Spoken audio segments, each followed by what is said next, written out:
events leading up to our entry into the war. Well, what are the causes? Why are we Americans on the march? Is it because of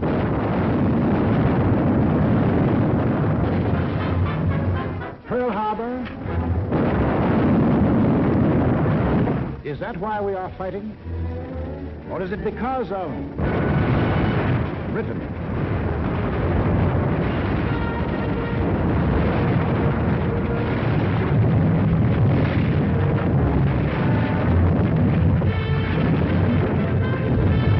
France?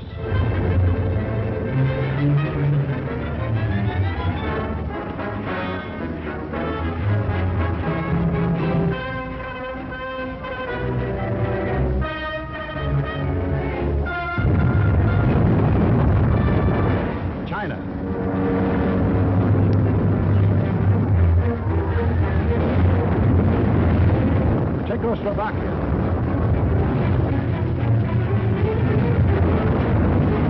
Norway.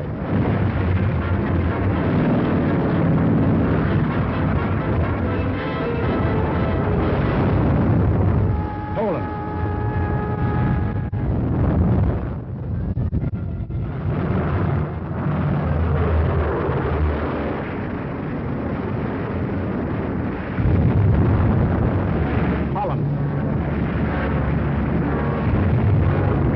Greece.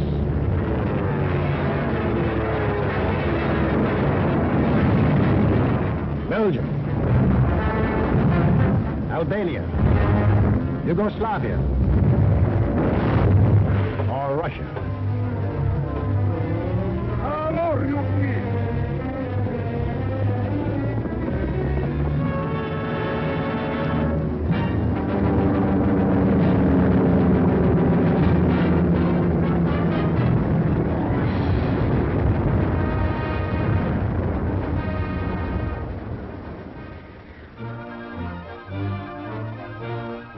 Just what was it made us change our way of living overnight? What turned our resources, our machines, our whole nation into one vast arsenal, producing more and more weapons of war instead of the old materials of peace?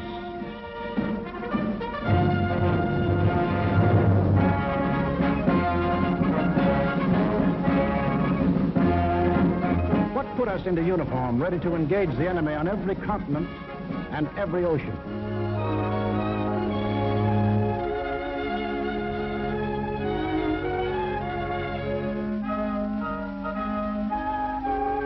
What are these two worlds of which Mr. Wallace spoke? The free and the slave. Let's take the free world first. Our world. How did it become free? Only through a long and unceasing struggle inspired by men of vision. Moses,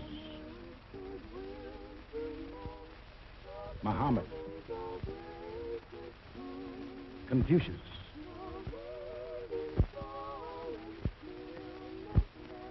Christ.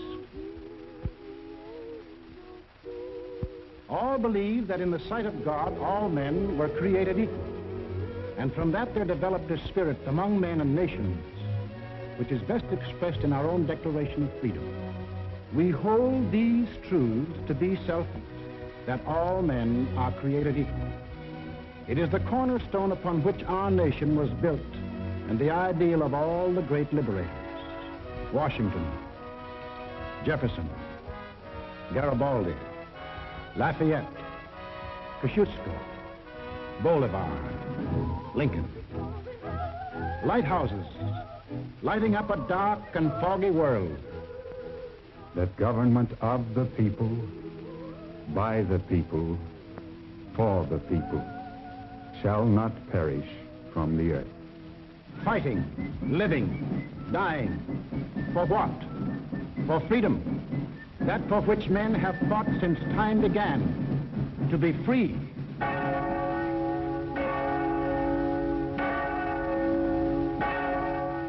Is life so dear, or peace so sweet, as to be purchased at the price of chains and slavery? Forbid it, Almighty God. I know not what course others may take, but as for me, Give me liberty, or give me death. But what of this other world? Here, men insisted that progress lay in killing freedom. Here, they were putting out the lighthouses, one by one. Here, the march of history was reversing itself. In Italy, it began when an ambitious rabble-rouser set his followers marching on Rome. The country, like every other country after the last war, was torn by political unrest, hard times, unemployment. Two courses were available to the Italian people. They could solve their problems in a free, democratic way, or they could let someone else do the solving for them. They made the tragic mistake of choosing the second course. They put their trust and faith in this one man. They believed he represented them. Actually, he planned to betray them for the selfish interests of himself and the group back of him, just as he had earlier betrayed those who first supported him. In Germany, another and even more forceful demagogue set his followers marching from the Munich beer hall. He too had the sinister opportunity to take advantage of post-war chaos.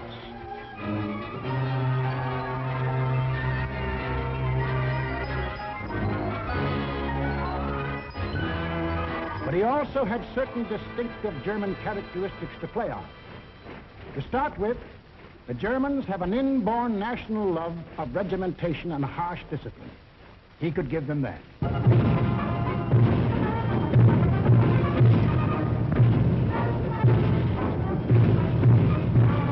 The German army, and through them the people, had never acknowledged German defeat in the last war and were anxious for revenge. That too he promised them. The wealthy and powerful industrialists were fearful of losing any of their wealth and power and were ready to back anyone who would retain it for them. He promised to take care of them too. This man cunningly played all these ends against the middle and ruthlessly set out to murder the newborn German Republic. As the will of the emperor, and to the Japanese people, the emperor is God. Taking advantage of their fanatical worship of the god emperor, it was no great trick to take away what little freedom they had ever known. Yes, in these lands, the people surrendered their liberties and threw away their human dignity.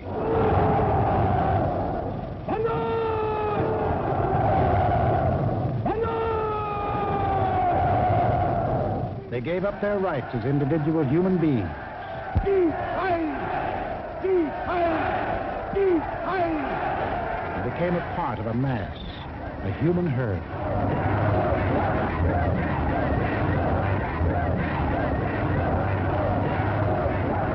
Although these countries were far apart and different in custom and in language, the same poison made them much alike. Each got a new uniform. In Italy, the new bosses wore black shirts. In Germany, the shirts were brown. In Japan, they hid behind the uniform of the army. But really, they belonged to a sinister secret society. Their symbol was a black dragon. The other fellows had to have a symbol too. Germany, a swastika. In Italy, the old Roman symbol of the Fasces. In Germany, they called the new order National Socialism, or Nazism. In Italy, they had a shorter word, fascism.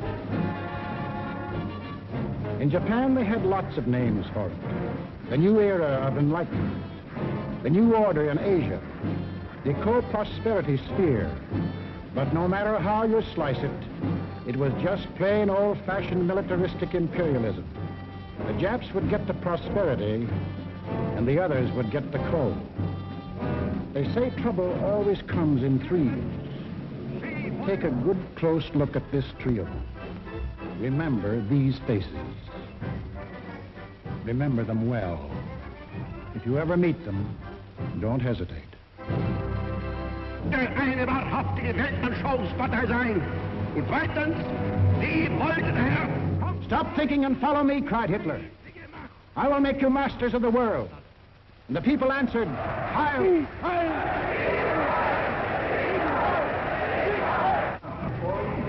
Stop thinking and believe in me, bellowed Mussolini, and I will restore the glory that was Rome.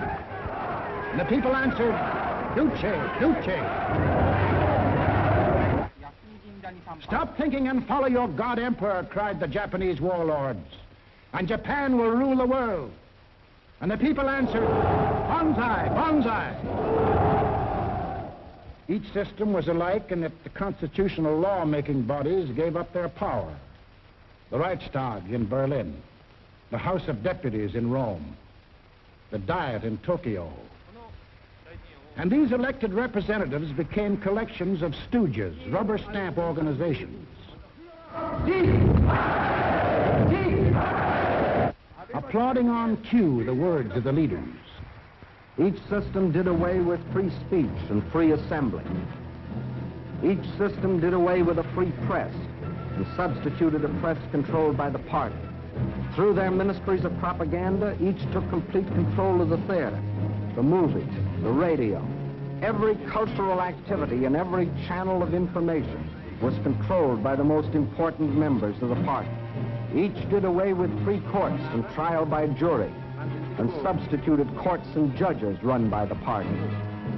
Each abolished labor unions and the rights of bargaining for wages. Verstieg machen zur Meldung. Achtung! Abteilung 6, 310 mit 13114 beim Kranbau. Danke. Heilder! Heilder! Lassen Sie weiterarbeiten. Weiterarbeiten! And under the pretext of patriotism established a system of forced labor. Each enforced its decrees by an army of secret police who held the power of life and death over every individual. And for the few who still believed in freedom and said so, there was a ready answer.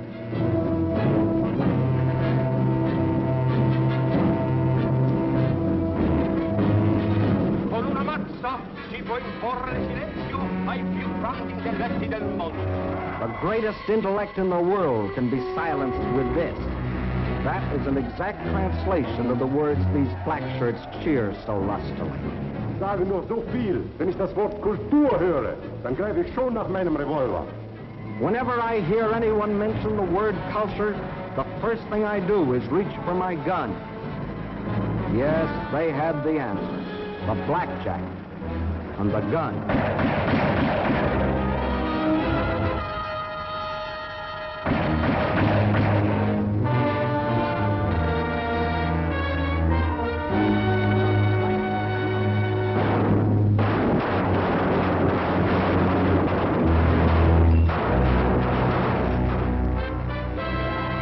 In Italy, they did it different.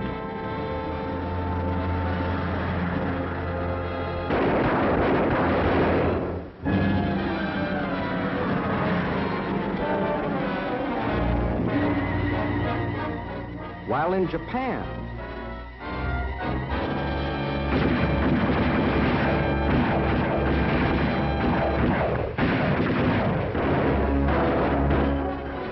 to their names can be added those of hundreds and thousands of others who stood in the way of the new order. Finally, there is only one obstacle left.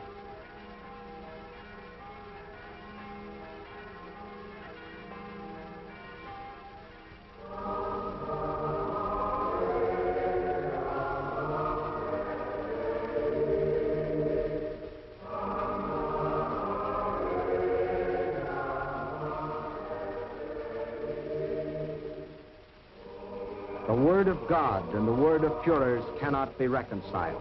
Then God must go.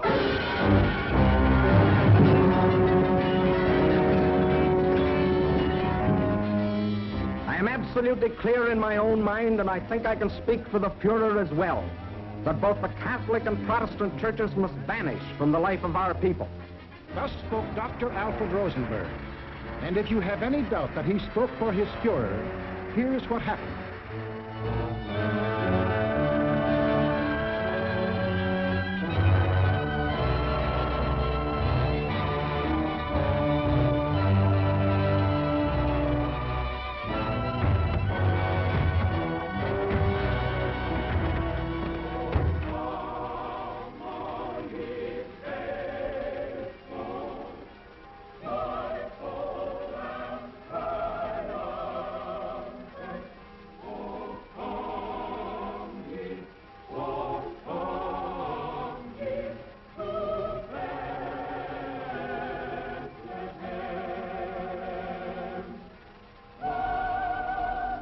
thousands of other men of God, Protestant, Catholic, Jewish, were persecuted, arrested, confined in concentration camps.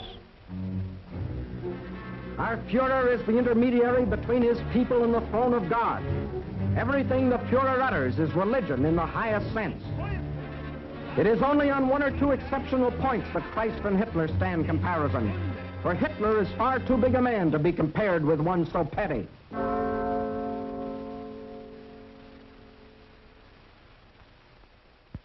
German classrooms.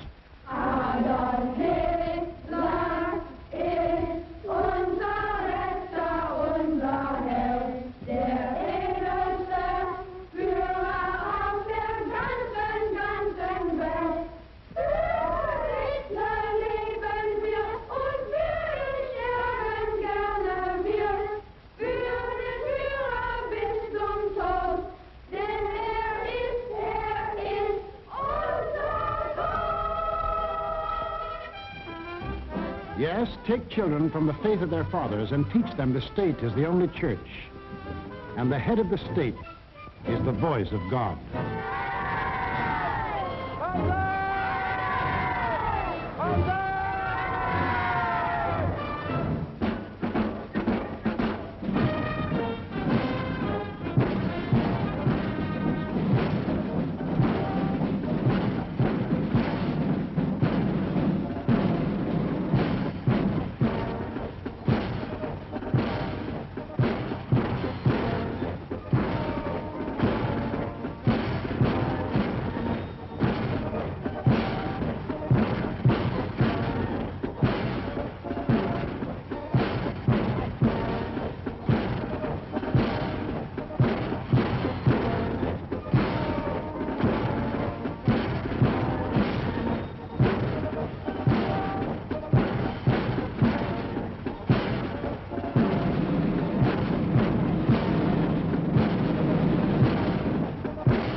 the way of life, or better, the way of death, in that other world.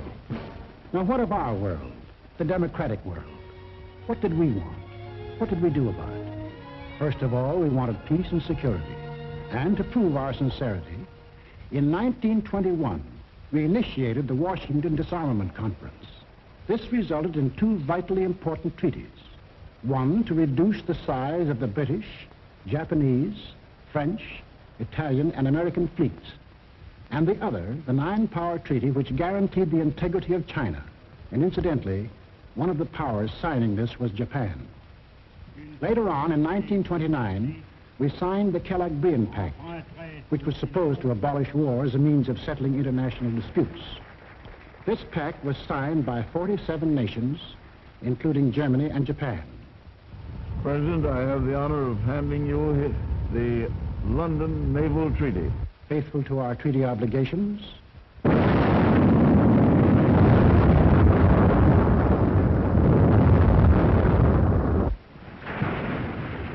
we scrapped more than 60% of our naval tonnage, and our army was reduced to a standing force of 136,000 men, smaller than that maintained by the little state of Romania. We let our hopes for peace become so strong that they grew into the determination not to fight unless directly attacked. We let ourselves be influenced by those who said that we could find security through isolation. The confusion in our way of thinking is apparent in the slice of public opinion as it appeared in Pathé News in 1939.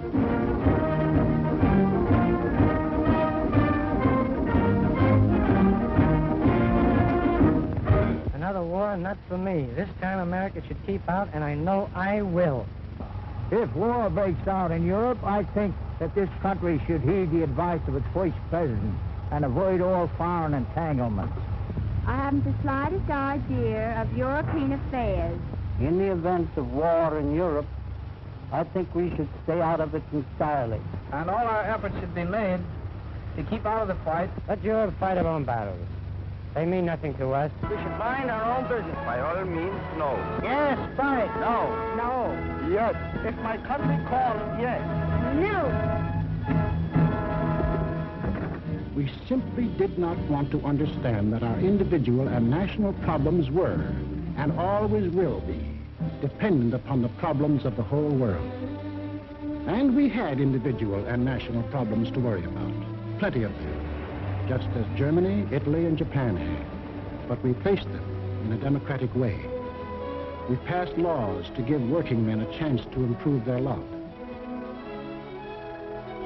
We established an insurance program for those without jobs. We began to give old folks protection against want and hunger. We organized the CCC to provide our young men with healthy and useful employment.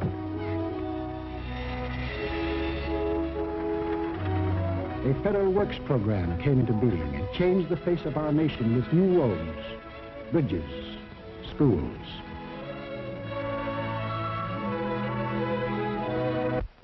We built great new dams which brought the miracle of electricity to millions of our people. These were some of our accomplishments, but there were others not so creditable. We turned our backs on the League of Nations. We passed the Tariff Act to set a higher wall of isolation around us. We encouraged lawlessness with the farce of prohibition. But in spite of these mistakes, we never had a thought of losing our free institutions. John Q. Public still ran the country. He had his choice of voting for Dewey, Wilkie, Roosevelt, or anybody else. In Germany, they had the choice of voting for Hitler, or Hitler.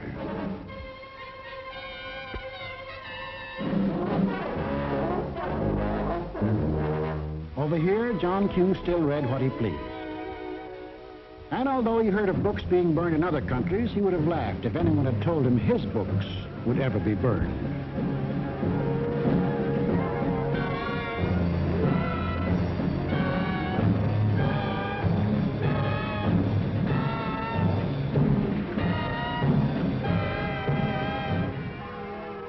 And on Sunday, if he felt like it, John Q. went to any church he pleased.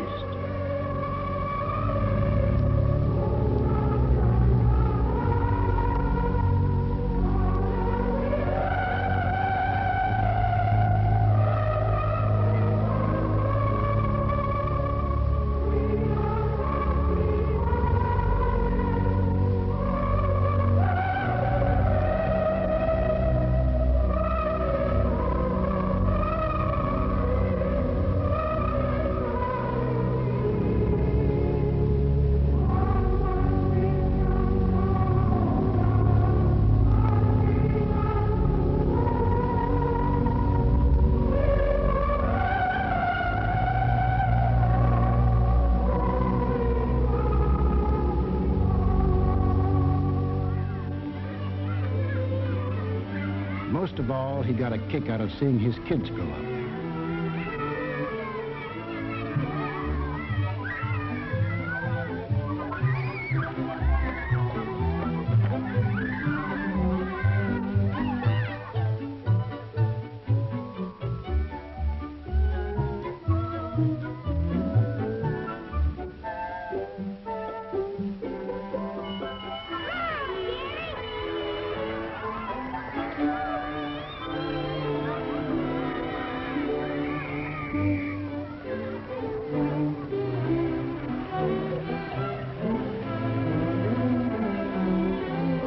The average American was quite unconscious of the fact that some people had this in mind for the little John Q.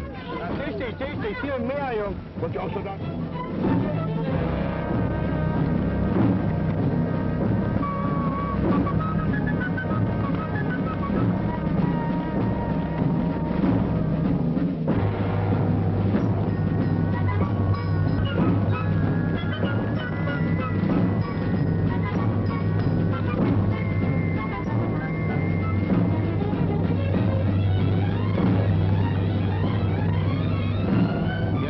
While their children were being trained to kill, John Q's kids were giving their pennies to help them have life.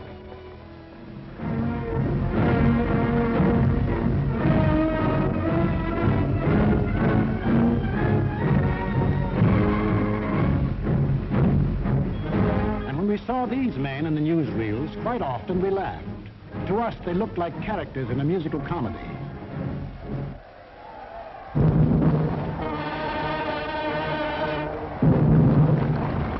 But they weren't comic. They weren't funny. They were deadly serious. They were out for world conquest. And what made it doubly serious was that there were 70 million Japanese, 45 million Italians, and 80 million Germans, all hopped up with the same idea. Deutsches Volk hilft dir selbst. Jeder soll helfen. Their leaders told them that they were supermen, Herrenvolk, the Nazis called it. The master race, destined to rule all other peoples on Earth. Take a good look at these humorless men. These were to be the rulers of the ruling race. Leben, auch ihr bürgerliches Dasein ist gesichert in diesem nationalsozialistischen Staat. Obey us blindly, and you will attain your rightful place in the world. All other people will be your slaves.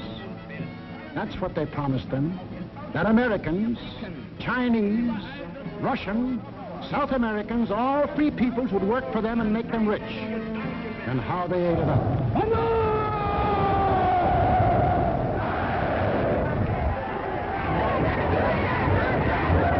We shall restore the glory that was Rome. Today we rule Germany. Tomorrow the world.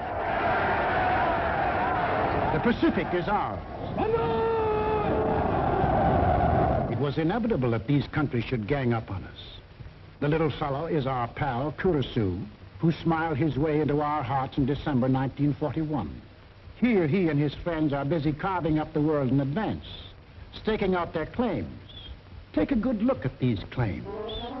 Here was the Italy that Mussolini took over in 1922. And almost his first act was to tell the Italians they were the rightful owners of Corsica, Nice, Savoia, Albania, Tunisia, Ethiopia, and a land corridor linking it with Libya. Later on, he had an even bigger dream. The old Roman Empire as it existed nearly 2,000 years ago, to dominate all the lands adjoining the Mediterranean. Mare Nostrum, our sea, they called it, just as the ancient Romans did. As for the Japanese, they had some ambitions too.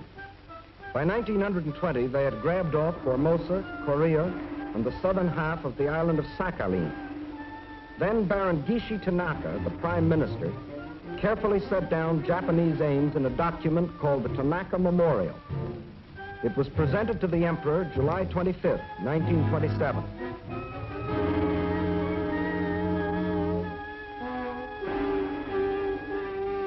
Here was their dream. Manchuria for raw materials, China for manpower, Then a triumphant march through Indochina, Siam, Burma, India, the East Indies, and on through Australia and New Zealand. And in the north, all they claimed was that part of Russia east of Lake Baikal. That was to be the new order in Asia. Then the Japs would move eastward to crush the United States and really start their co-prosperity sphere. Now take a look at the bite the Nazis reserved for themselves. Here's the Germany Hitler walked into, and here's what he wanted. First, Europe under his complete political or economic control, leaving Mussolini a share of the loot if he behaved himself. Then the drive to the east, through the rich oil lands of Iran and Iraq, into India. Another push south through Africa. Then from Dakar, jump off to meet the honorary Aryans who were to move in on South America through the Pacific. At the same time, start across from the Scandinavian countries to hook up with his buck-toothed pals coming over from Siberia to join in the conquest of the United States. There it is, gents. All they left us was Shangri-La. And they'd claim that, too, if they knew where it was. If they had a chance, listen.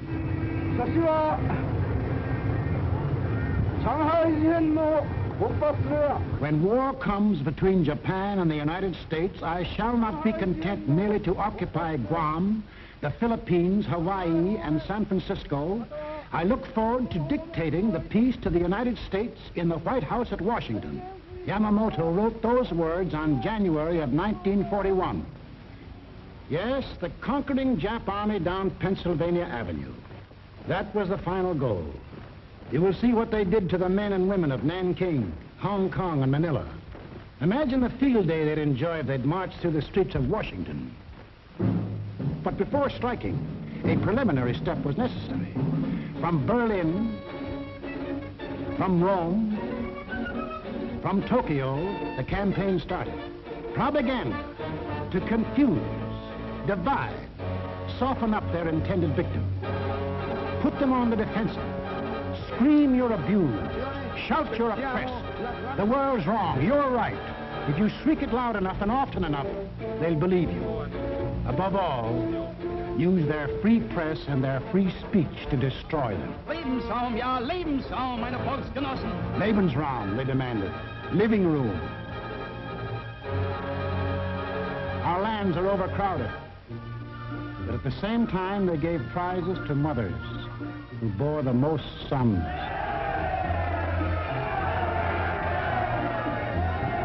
They brought together large groups of young men and young girls for human breeding. Read what one of their leaders wrote.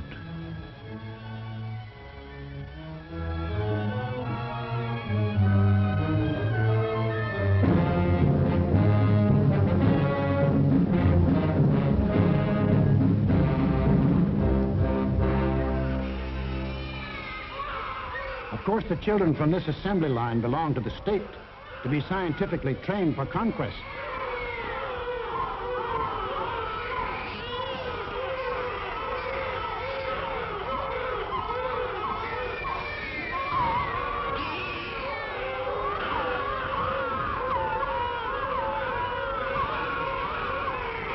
Another horror was the lack of raw material. They claimed they were the have-nots and we were the haves. But out of this supposed lack, they built up the greatest war machines the world has ever known. These are the published figures from the German military budget. Actually, between 1933 and 1939, Hitler's program of rearmament cost more than $80 billion. The Nazis alone assembled a striking force of 30 panzer divisions, 70 motorized divisions, 140 infantry divisions, plus the Luftwaffe, the world's largest air force. And they had no raw materials. Think of the bread, the automobiles, the good things of life that the German, Italian, Japanese leaders might have given their people if they had spent this money for peace instead of war. You know what billions we are now spending to match their military force? No. No, these arguments were all smokescreens. When war came, the democracies proved to be the have-nots, and our enemies the haves. And when war came, where did it come?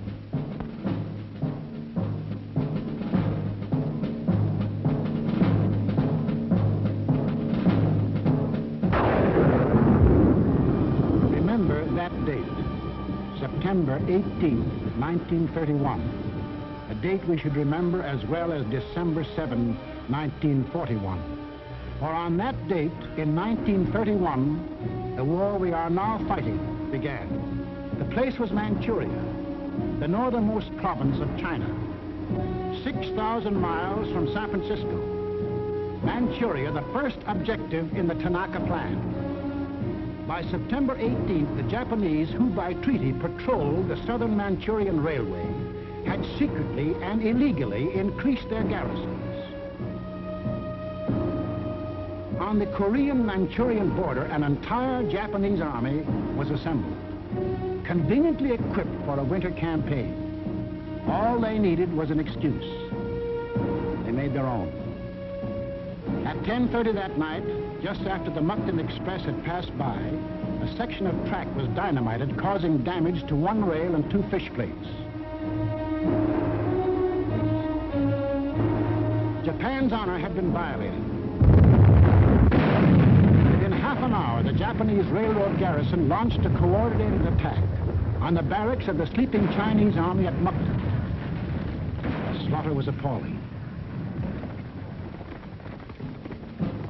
By midnight, the conveniently placed Japanese army poured across the Korean border, and the first open act of aggression, the invasion of Manchuria, was on. In 4 days, they had occupied the whole of southern Manchuria, and shortly after, the whole country. Manchuria became Manchukuo, a puppet state with an obedient stooge on the throne, Henry Puyi, a weakling whom the Japanese had prepared for the job with 7 years of women and song. In Washington, Henry L. Stimson, then Secretary of State, now Secretary of War, sent out a blistering denunciation of the attack. The League of Nations sent a committee of 5, headed by Lord Lytton and including our own General Frank McCoy, to Manchuria to investigate. In October of 1932, the committee issued its report. We found that the Japanese occupation of this large part of China was not justified on the ground of self-defense, and that the new state which had been set up was a Japanese protectorate rather than a genuine case of Manchurian self-determination. Shortly after, the League condemned Japan as an aggressor nation. À son Excellence, Monsieur Matsuoka, délégué du Japon. I call on His Excellency, Monsieur Matsuoka, delegate of Japan.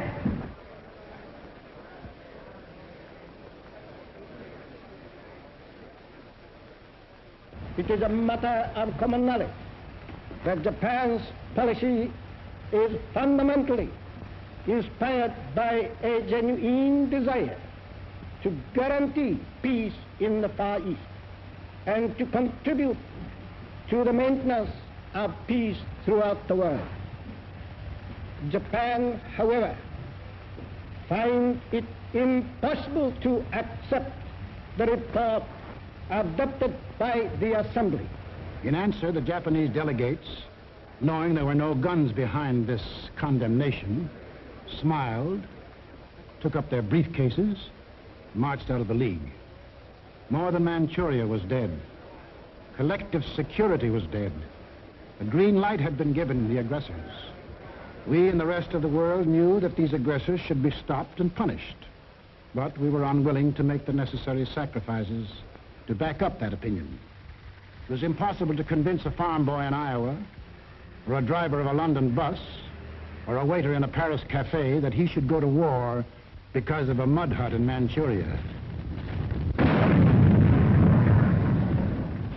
Yet the subsequent course of history makes it clear that that incident, so many miles away, is one of the main reasons that you and millions of others are in uniform today.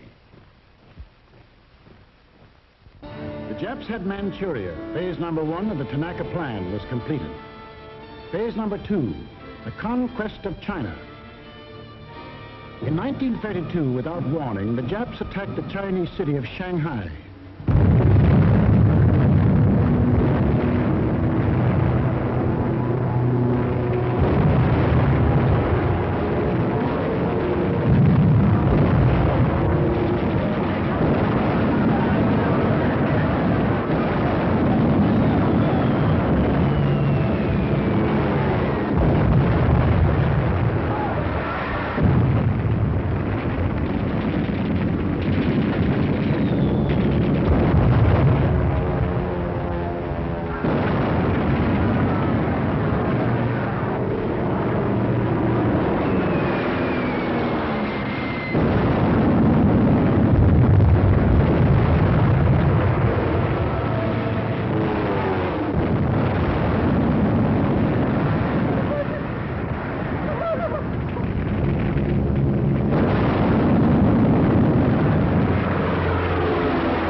Here they met such stubborn resistance that they had to pour more than 75,000 troops into the local battle before capturing the city. This resistance made them decide to shift their campaign to the north, and in 1933 they added the province of Yeho to Manchuria.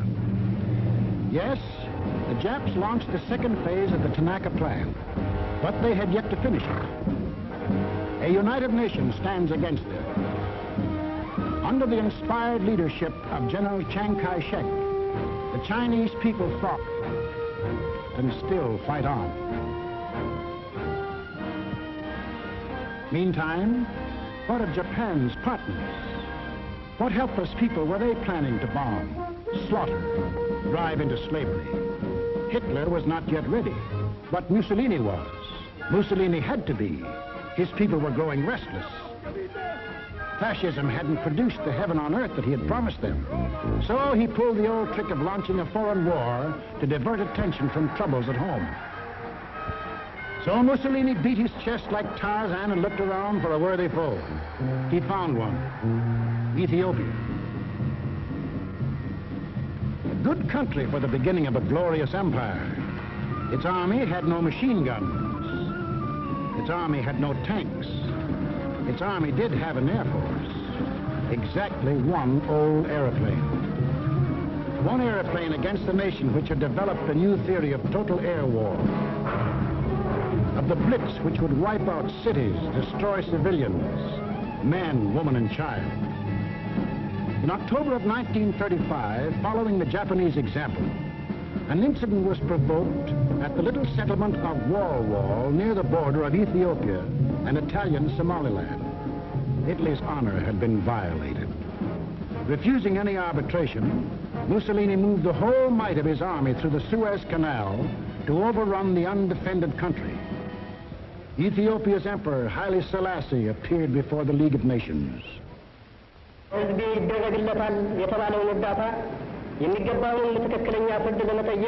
I must still fight on until my tardy allies appear, and if they never come, I say to you without bitterness, the West will perish.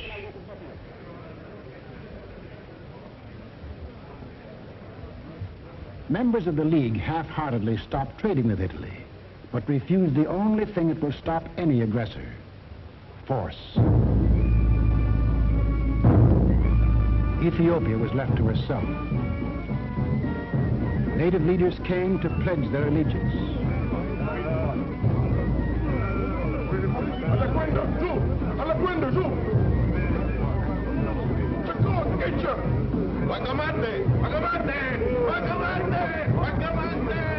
The people of Ethiopia, with their spears and bare hands, faced the guns and the tanks of the invaders, fighting desperately and gallantly to save their country from conquest.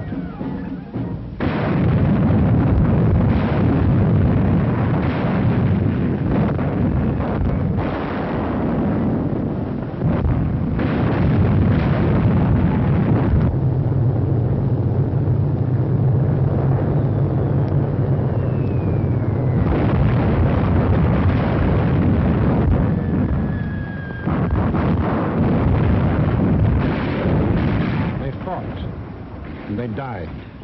But in the end, there could be but one result. Might triumphed. Italy conquered Ethiopia. Many of our elected leaders warned us of danger. Without a declaration of war, and without warning or justification of any kind, civilians, including vast numbers of women and children, are being ruthlessly murdered with bombs from the air. But we were still hypnotized by the fact that two broad oceans stood between us and the rest of the world. We didn't realize that the time when months were needed to span these oceans was ended, that the steamship had cut these months to days, and that now the whole Earth's surface could be covered in the space of hours. Yes, we were a nation that wanted peace. But we hadn't yet learned that peace for us depends on peace for all. Nobody would run the risk of war because of some mud huts and barren plains in Ethiopia, any more than we would run the risk for some similar huts and plains in Manchuria. Correctly interpreting our attitude, the aggressors were all the surer that they could get what they wanted. Japan had started on her march of conquest. Italy had begun her new empire. And now the third gangster. What about him? We'll take him up in our next film and show how he joined his partners and put in his bid. For this is what we are fighting. Freedom's oldest enemy. The passion of the few to rule the many. This isn't just a war. This is the free people's life and death struggle against those who would put them back into slavery. The free peoples of America and Britain, of Russia and China, of Canada, Australia, and all the 30 United Nations that have sworn that man shall still remain free. That is the cause in which we fight. We lose it, and we lose everything. Our homes, the jobs we want to go back to, the books we read, the very food we eat, the hopes we have for our kids, the kids themselves. They won't be ours anymore. That's what's at stake. It's us or them. The chips are down. Two worlds stand against each other. One must die, one must live. 170 years of freedom decrees our answer.